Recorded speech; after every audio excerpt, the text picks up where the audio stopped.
How's it going, everybody? Zeddy here with a brand new video, and we're talking about the patch notes. Quasar is getting nerfed, Starships are getting buffed, and there is a lot of changes happening to the game that I'm absolutely excited for. So let's just go ahead and jump right into it, because there is a lot to talk about, and I actually want to go over the dev comments as well in order to give a perspective of what exactly the designers were thinking about with the original state of these cards, why they ended up getting changed, and what their direction is moving forward. So let's go ahead and get into the dev comments talking about the Hearthstone card changes coming for the Great Dark Beyond. The goal of this patch is to focus on the Great Dark Beyond. The power level of new decks and archetypes is lower than we intended it to be, and older archetypes are dominating more than we liked. As we very well saw, so many older archetypes are overshadowing anything we could do in the Great Dark Beyond. To make the new cards in the new cards and decks stand out more, we are weakening a number of cards, mostly from older sets, and strengthening others, all from the Great Dark Beyond. We are only getting buffs for the new cards, so this is going to be the best way they can try to make these new cards somewhat meta relevant.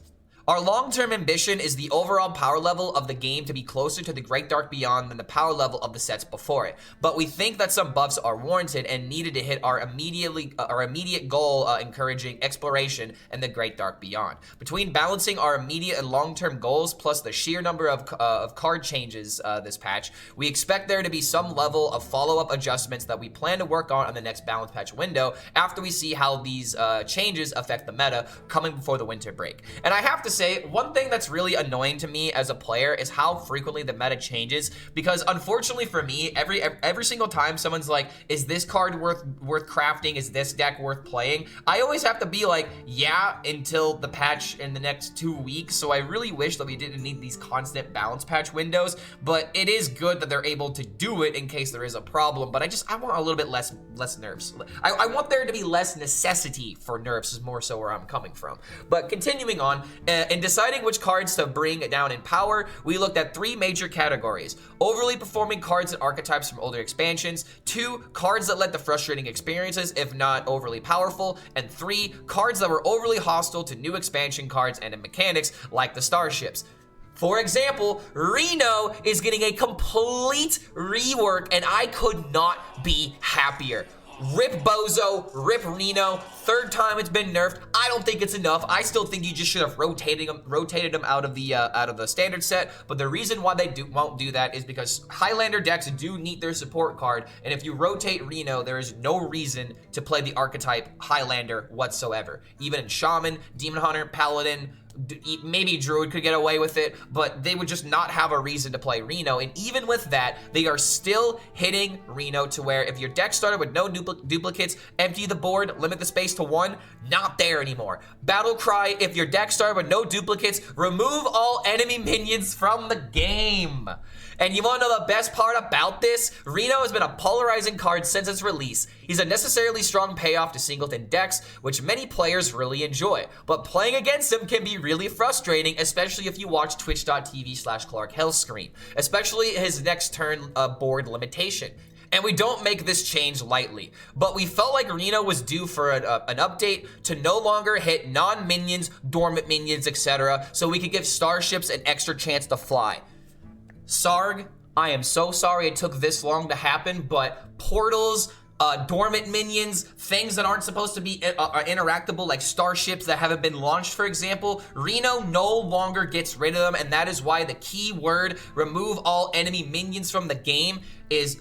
Honestly, this is just how the card should have been from the very beginning. If it was just remove all enemy minions and don't limit the board and don't get rid of dormant cards, I would probably not hate RENO as much as I literally do at this moment. But as of right now, this is just what the card needed to be in order to make Starships into an actual good mechanic, because unfortunately, Highlander Death Knight was all over Top Legend, preventing this kind of archetype from thriving, and that's all it takes is one good RENO deck in order to completely limit an archetype and a mechanic. You just cannot play it if RENO is popular. It had to go. I don't want to hear any molding about RENO. It was a necessary nerf that absolutely needed to happen, so that way we could enjoy sets that aren't the Badlands. I am so tired of this card, and I could not be happier about this nerf. I wanted the card dead. I think the card is essentially dead now, but Highlander decks still technically have a 10 mana AoE that can kind of help them in a pinch situation. But oh my god, rip RENO. The next card we're talking about is Lamplighter, because holy crap, I think they gave up on Lamplighter. Used to be deal 1 damage, improve each turn in a row that you played Elemental. Now it just deals 4 damage. It's a 4-mana 4/4 that deals 4 damage. It's like Gormok the Impaler, except you need to play Elementals. Holy crap, what a tone down for this card, but I feel like it was something that was kind of necessary. Elemental decks are designed to be tempo decks that can easily play for board and be aggressive. We want them to have some finisher power, but the Lamplighter gave the deck more direct damage than we like. We think this change, instead of making it cost more or hit only minions, will better align with the goals for the archetype. So now you can use it as a lethal tool if you just want to do like a 8 damage burst combo by turn 8, or you can use it to actually tempo and kill minions. So you have the option now, and most likely what's going to happen is Lamplighter is going to get cut from decks, but if you decide to actually run it, you could probably use this card as a way of, you know, playing it onto the field, removing your opponent's minions, and then maintaining your board presence, so that way you can storm the face, go face in a typical aggro fashion. That's how the deck should be played. And another thing that got changed, very rightfully so, because people are tired of the direct damage to face, is Sea Breeze Chalice. Deal 2 damage randomly split among all enemies. Nope, enemy minions. Let's be honest, the only reason why they didn't want to nerf Chalice originally is because I feel like they wanted this card to not only be a pop-off in Owl Druid, but a pop-off in Sith Mage. You know, the card that came out in Titans so long ago, the deck that we all loved back when Sith was #1 in the game. Yeah, this card is dead now, but it's a good thing that it's dead. It honestly overstayed its welcome in Standard, and I am just really glad that this card has been nerfed. But now we're gonna start getting into some nerfs I'm kind of sad about, because Pipsy Paladin is getting hit. Oh my god, it's getting hit super hard, man. I just now realized that my face is kind of blocking some of this stuff, so let me go ahead and move it over here. But yep, Conniving Conman, Seashill, they have been nerfed. Replay the last card that you played from a non-rogue class. It has now been changed back to what it was originally, where you replay the card from the that you played from another class. So Rogue, you probably still can't really play this very well, but I mean, Paladin and Mage also can't play these cards very well. So unfortunately, this is kind of something that needed to happen in order to tone down Big Spell Mage. So that way, if they do have a Skyla high roll, if they do have, you know, all the coins, and they play Tsunami after playing Water Cooler Artist, you don't just get to immediately play another 8 mana, 10 mana card as soon as your opponent deals with a threat. So this is definitely something that needed to happen, but I am just so sad that Pipsy Paladin had to get nerfed for Big Spell Mage's sins, even though I think Pipsy Paladin did have something to do with this. But again, the one reason why I didn't want this getting nerfed is because you could play this for another Living Horizon, another 2/1 Dragon, just to try and draw the Holy cards from your deck. Obviously, you can get another Pipsy, another Titan, and it was absolutely crazy. It didn't work that way, but I will miss you, Con Man. Other people won't, but I will miss you. And Seashill is also another card that got nerfed, because like, you can't really make these cards change in mana, because it doesn't really change the problem with them. Maybe if Seashill was 4 mana, it'd be a little bit more difficult to pop off the Pipsy high roll, because you wouldn't have it by turn 4, but you'd still be able to play it by turn 5 and have that consistency. So just the next card that you play from another class costs 2.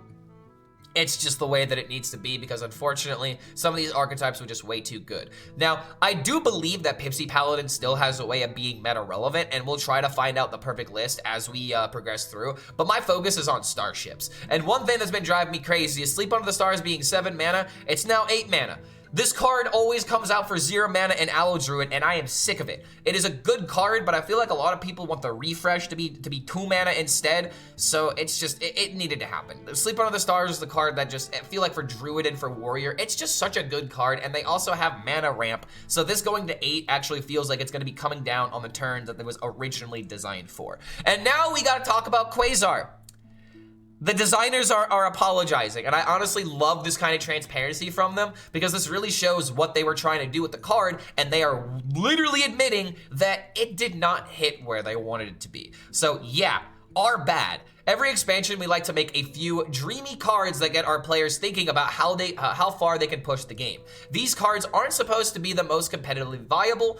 The fun of them is wondering, what if? Quasar mostly fell into that category. It certainly got the dreamers cooking, and it hasn't turned out to be a competitive power outlier. But the experience when this card does work are too sharp and the games end too early, turning the dream into a nightmare to play against.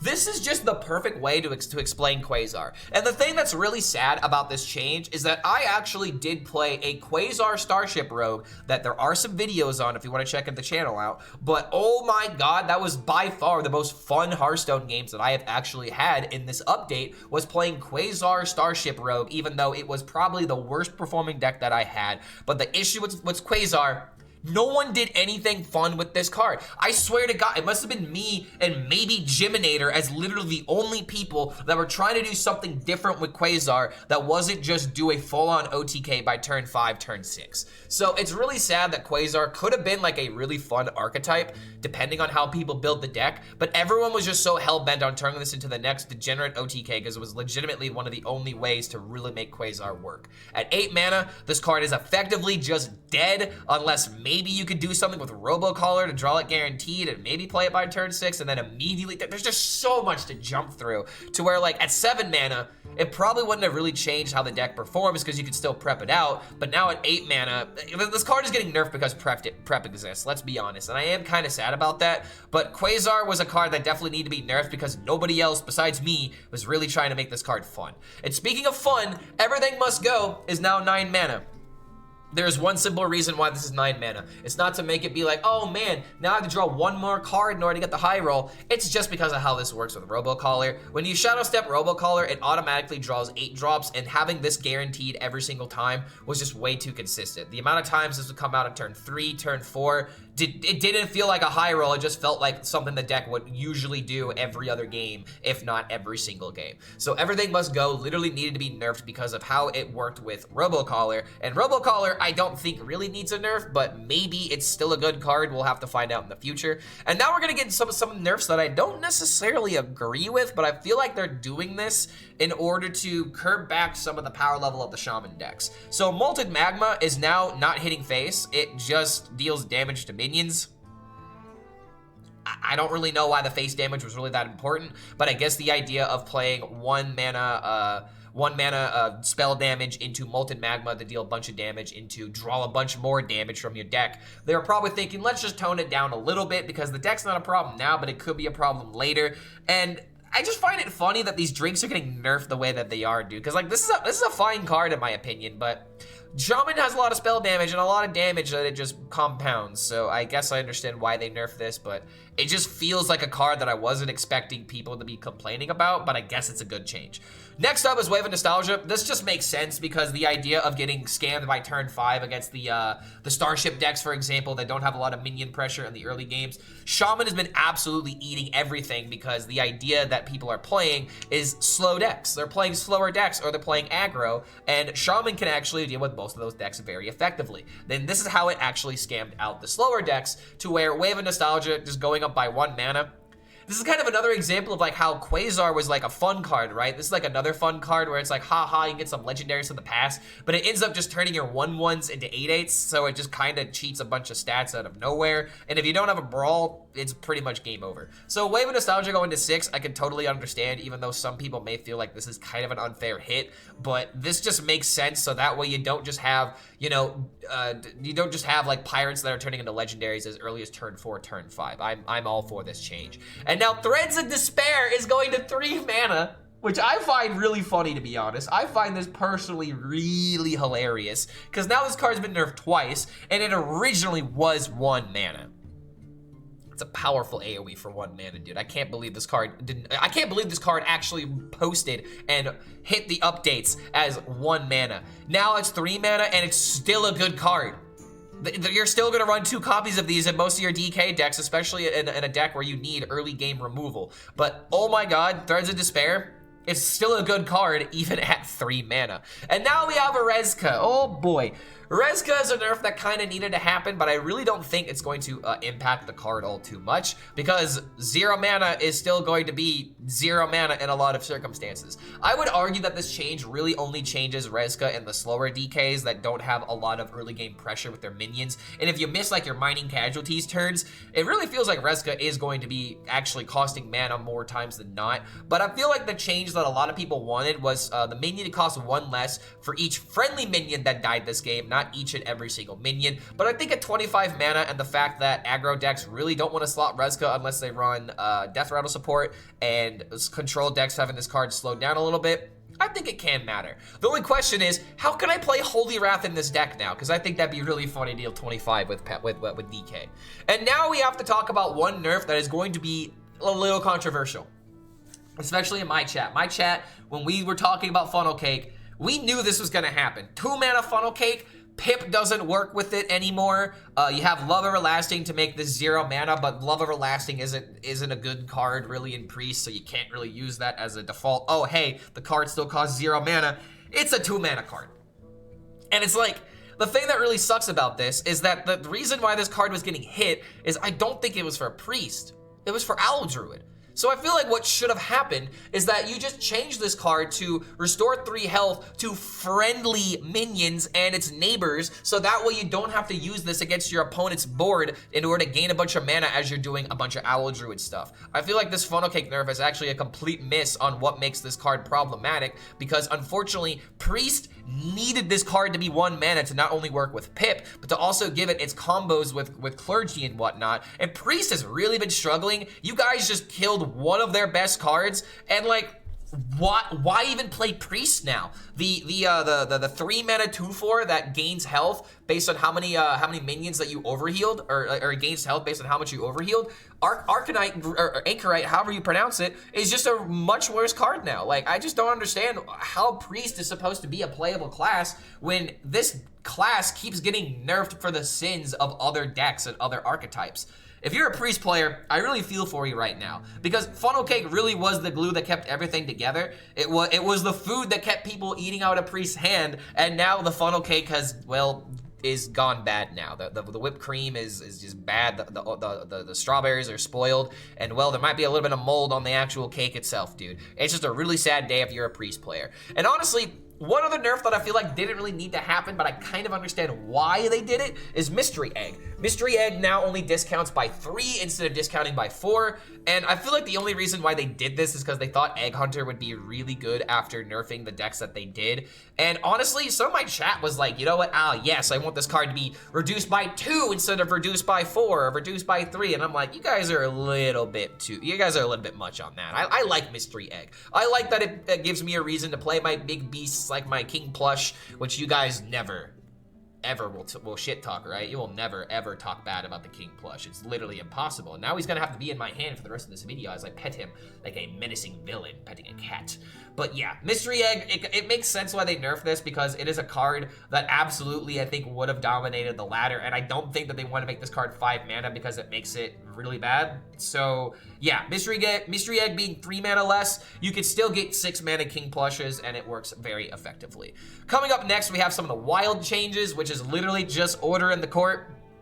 The only reason why they are reverting this nerf, because this is what the card usually, what it originally did. The reason why they are reverting the nerf is because you would just reset your deck, make Ceaseless Expanse with the top card in your deck, and you would just play Holy Wrath. That's it. Even I am not as evil as I am maniacally petting my King Crush here, or my King Plush here, because good lord, this was literally the only playable deck in Wild. I am not being facetious. I am not using sarcasm. This is the legitimate truth. Holy Wrath Paladin was dominating the format where it was the only good deck, and if you had a deck that could counteract Holy Wrath Paladin somehow, I don't know how, but I think there was like a Tech W Priest that people were playing. It was literally the only deck that could get above 50% against Holy Wrath Paladin. It was literally a meta warping piece of nonsense that standard players think that every single, deck that becomes popular actually ends up doing. But this is one reason why I don't play Wild, because I'm sorry, this was so expected. This was so predictable. And unfortunately, they just let things happen in Wild and then tone them back. So now Wild actually gets to feel like it gets to mess with the new cards. So if you guys are ever wondering why I don't play Wild, this is usually why, because like one card, such as Ceaseless Expanse working with Holy Wrath, literally warps the format so easily and so frequently. It's just why I don't play the game mode all too much. But yep, now we get to get into the most exciting part of this update, which are the buffs. Oh my god, are we buffing a lot of cards, and I am excited for it. So, the archetypes that we are really trying to buff here are cards that have not been working whatsoever. So cards like Draenei, for example. Some Starship pieces are getting buffed. A lot of cards from the new expansion are the main focus of just trying to make some of these archetypes feel a little bit better. So when we looked at the Great Dark Beyond data, we found some cards with room for buffs. So we made some adjustments across the wide range of new cards with an emphasis on promoting the new expansion's marquee archetypes, such as the Draenei. Draenei Priest, dead on arrival. It's now 4 mana instead of 5 mana, so you can actually throw this card a little bit sooner. And the reason why this card particularly sucked, like the Rogue Starship piece, was that it was effectively a 5 mana skip your turn. 5 mana, 4/5, skip your turn in today's Hearthstone. This card needs to be played a little bit sooner, so that way you don't just absolutely sacrifice your mid game against a deck that could probably just aggro you like Elemental Mage, which is still going to be kind of good. And then we have Deirdre Rebel Captain, where instead of drawing 1 crewmate, you now draw 2 crewmates. I don't think this makes the deck any better. Is it just me, or do I feel like infinite 4/4s just don't get the job done? I'm sorry, but I don't really believe in the archetype at all. And they're even going so far as to buff this guy as a 2/3. I don't think it's gonna be good, like at all. I don't even know where to begin with talking about how bad Among Us Demon Hunter really is, to the point where it's like, I feel like the only way you could play this archetype is to use the package of cards as, you know, like a tempo package, and then you have something else as the actual deck swing condition. Because if you go all in on just summoning crewmates every single turn, it just doesn't win. And it's really bad. I don't know how to make this archetype better, and this was one issue of mine, is that like I don't know what cards you would buff right now, because some of these cards just feel like they are not going to be good until a rotation happens.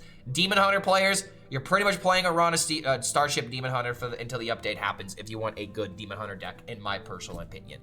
So moving on, Libram Paladin. Libram Paladin is getting 2 very big cards hit, and I'm going to be singing a much different tune compared to Demon Hunter, because I feel like these buffs are insane. Interstellar Star Slicer going to a 3/2 instead of a 2/3 means that you are going to be able to reduce your Librams faster, 2 turns faster actually, because you have 2 less turns where you have to swing a weapon in order to get those discounts. So I feel like this is probably a good direction in order to kind of buff this deck a little bit, because you are very dependent on getting this card on 3, and if you played it on 4, you weren't really getting all the discounts until like turn 7. So I like this change. Libram Paladin has been in a very bad position. Now Yrel getting buffed is a little bit of a funny instance, because some people were like, ooh, just give the card Divine Shield.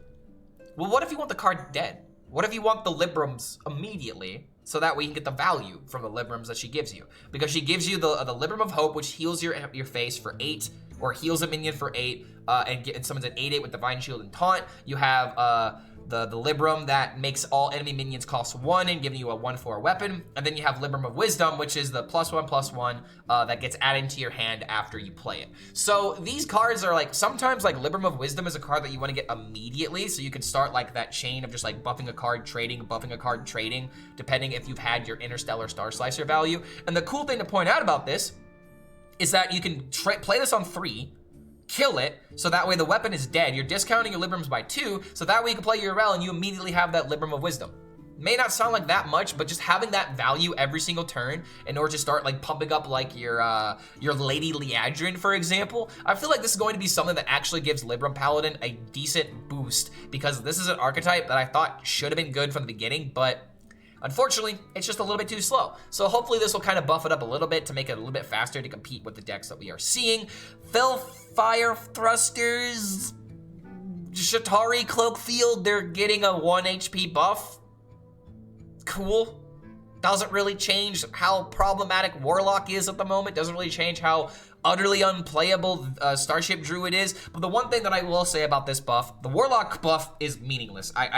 A 2/3, a 2/4, I really don't think it makes that much of a difference. But the difference between this being a 1/3 and a 1/4 means that it is probably able to stick, like your Brittle Bone Buccaneer, for example. You could probably play this card and play like a 4-drop as early as turn 3. If you have like an Oaken Summons or something, you can probably get that kind of value. Doesn't really make a lot of sense to run that card in particular now that I think about it, but it is an option you can do. But this card kind of makes sense to buff up, because now it can stick on turn 2, but it just doesn't change the fact that Arcane Starship Druid really doesn't feel all too good in my opinion. If anything, these are rogue buffs. Because we are buffing a lot of Starship Rogue cards. Oh my god. The Gravitational Displacer, instead of being a 5/4, is now a 4, instead of being a 4/3, is now a 5/4. It's still a 5 mana skip your turn, but if you put this card at 4 mana, it works with Sonya, because you can play Scoundrel and then discount it to 1, and then you have Sonya in order to make it, you know, duplicate. So you can't make this card a 4 mana. It will never happen. I don't think that they really needed to buff this card, but I mean, hey, a 5/4 is kind of better than a 4/3.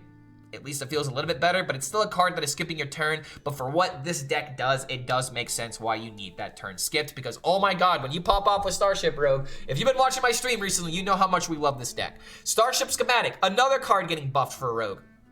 Discover a Starship piece from another class, it now discounts 1 less. So, kind of like with most cards like this, like with the Demonic Studies, all the Studies cards actually, you now get to spend the mana to just get the card in your hand for 1 mana less. You know, you've already spent that mana. You don't need to spend 4 mana on a 3 mana Starship piece. This was really a card that unfortunately did kind of feel a little bit too slow. So like, I know I've been kind of like being like, oh man, these buffs don't matter. But this buff in particular is absolutely huge. So that way on like turn 3, or even on turn 2, for example, I could play this card on turn 2, discount the Warlock 3/2 to a 1 mana card and play it immediately. Like, that's so important because this deck could not stick a board to save its life. It just absolutely got steamrolled by every single aggro deck. So I love that they made this change. Now, Scrounging Shipwright. Yeah, I know. I'm thinking the exact same thing you are. Why did they even make this a death rattle? Well, I don't think they wanted this card to work with Shadow Step because they knew, oh man, another 2 mana card that works with Shadow Step. People are gonna lose their minds. Turns out we kinda need this to work with Shadow Step because not only does this card suck when you play it on turn 2, and then your opponent doesn't play a minion, but if you play it on turn 3 or on turn 4, you are waiting for that value and it just is not good. You need to get those Starship pieces immediately. You play this on turn 2, you probably get a 2 mana or a 3 mana card, and then you just immediately play it on turn 3, which is probably the other reason why they didn't make this 2 originally, because it guarantees your curve almost entirely where you are almost always going to have a turn 3 card. It's just whether or not you want to actually play it versus something else that's in your hand. But it does guarantee that tempo and that curve, which is why this is an absolutely huge buff. I am most likely only going to be playing Starship Rogue until I find the perfect 30, and we're going to be starting with the list that we've been playing a lot just to kind of see how it performs. But yeah, Scrounging Shipwright should have been a battle cry from the very beginning. The only reason it was a death rattle from the beginning is because I don't think they wanted Rogue to have this kind of curve. And now the last buff in this is this the last buff? Okay, there's a couple more buffs, but the last Starship piece buff is the Exodar. The last change is particularly spicy. We wanted to make sure the Starships got a chance to shine. How dare you make this pun? We'll keep an eye out for this one after all the changes go live to make sure that we didn't push too far. They're just pushing Exodar to be 7 mana to be a little bit easier to launch the value of the Starships and get all of that stuff brewing as early as possible. Because unfortunately, the Exodar didn't see play in almost any Starship deck except kind of DK. And you really didn't need it in DK. It was kind of a value bomb, but it was still really good. I love this card, but yeah, it's now a 7 mana 6/8 instead of an 8 mana 6/10, and it just makes sense for this card to be a little bit cheaper, so that way you can get the value from it. Odds are you're still always going to go for crew transport unless you're in a pinch and you need the armor. But I almost have never picked attack unless it's like guaranteed lethal, which isn't really something you really have with this kind of deck. But yeah, I think that Exodar is a perfect card to buff, but I really only see one way of playing it, and that is to use the crew transport just to keep milking the value of so many pieces, getting 1 mana cards to work with Sonya, 1 mana cards to work with like Brittlebone Buccaneer. Just getting that double value is just really good and consistent, and hopefully now that it's 7 mana, it happens a little bit more frequently, a little bit faster. And now there's some of the Draenei cards that do kind of make sense in order to buff. Ace Wayfinder, a 5 mana 5/5, gain 2 random bonus effects. The next Draenei you play gains them as well. As a 4 mana 4/4, this kind of reminds me of School Teacher. When School Teacher was 5 mana, it was kind of a meh card to play, but the moment that they buffed it to 4, a lot of decks were able to start running with it. And one issue with Draenei is everything. Early game, mid game, late game, it's all not performing all too well. So this card kind of need to be buffed because I feel like you just need a good tempo tool. And right now, Draenei, even though it's supposed to be the tempo deck, doesn't really have a lot of tempo. Now you have like the Draenei cards that can like buff this by like +2, +1 if you have them curved out. But hopefully this will actually give Draenei a way of being played, because as of right now, it's literally the worst minion tribe in the entire game. And I do have to apologize to you guys. I said there was no more Starship pieces getting buffed. I lied. Dimensional Core is now shielded Minibot. Shields up, red alert, or pink alert, I guess. Is this pink? It looks pink to me. But regardless, it's just a good curve now. It doesn't feel bad to put this kind of card into your deck, because now as a Starship deck, you just have a strong turn 2. And there's not a lot of good 2-drop cards that don't do something immediately. Like, this is just a good tempo tool. But if you don't play it on turn 2, much like how you didn't play this on turn 3, it still doesn't feel all too good. But Shielded Minibot is now a standard card, which I find really freaking funny. Astral Vigilant is going to be the last card that gets buffed as a 1/2. This isn't a buff. This is just how the card should have been when it first released. Like, how it technically is a buff, but not really. So like, yeah, that's pretty much all I'm going to say about these buffs. I am super excited about all the buffs to Starship Rogue, but like, one thing I am kind of worried about is some of these cards, they just kind of ticked up for the sake of feeling like they could. Like the Astral Vigilant, the crewmate stuff, I really don't think that buffing those cards up by like, you know, a mana or giving like the Death Rattle an extra draw on the crewmate, it doesn't solve the problems with the deck. All it does is just give people an idea. It's like, oh, hey, this deck was buffed, I'm gonna play it, and then it's not gonna really feel any different. But the Starship stuff definitely feels different. The Draenei stuff, I'm hoping is going to be enough, but what I'm most excited about is the fact that these nerfs are finally going to give us a reason to start playing these other archetypes that are really fun, but are just a little bit, you know, in a different time era of Hearthstone, because we've been playing a lot of from-hand stuff. Now it's time to start focusing on the board. We need board to matter again, and also bring back my boards, Blizzard. I'm really mad about all of that. So if you guys somehow managed to make it to the end of this video, thank you so much for making it all the way to this point. Type in, Clark is a sheep. A meta sheep. Clark has always been a meta sheep, as we have literally only played new decks from the very beginning of this expansion. So thank you guys so much for making it to the end of this deck breakdown. Thank you so much to Blizzard for allowing me the access to the patch notes so I can give you guys this information as soon as the patch goes live. And we will see you live on the Twitch stream, because we are currently streaming live right now. So thank you so much for making it to the end of this deck breakdown, and we'll see you for the next video.